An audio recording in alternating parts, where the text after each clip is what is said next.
L'histoire des Côtes-du-Rhône est parfaitement passionnante. Elle est la plus vieille histoire des vignobles français. On y retrouve ici des vignes qui datent bien avant notre ère. Et ce sont les Romains qui en ont assuré l'expansion au 1er siècle avant Jésus-Christ, dans toute cette vallée rhodanienne.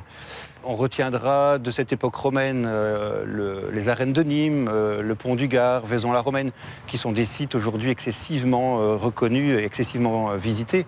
Après, plus tard, ce que l'histoire retiendra aussi, c'est l'arrivée des papes à Avignon. Derrière moi, on voit ce majestueux palais qui a été construit, édifié en l'honneur des papes au XIVe siècle, début du XIVe siècle. Et pendant plus d'un siècle, les papes se succéderont dans cette magnifique cité qui aura donc aussi eu pour intérêt d'améliorer la notoriété des vins de la région, puisque les papes sont arrivés, ont implanté la vigne, puis ont fait déguster les produits locaux à leurs prestigieux hôtes, la noblesse française, mais aussi la noblesse étrangère, italienne, espagnole. Et tous ces gens qui sont venus dans la région ont pu profiter et goûter directement de la qualité de ces vins-là.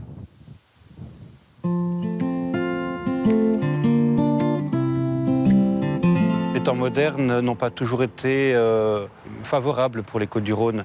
En 1962, on a l'indépendance de l'Algérie, ce qui met fin à l'approvisionnement d'une masse énorme de vin pour la région.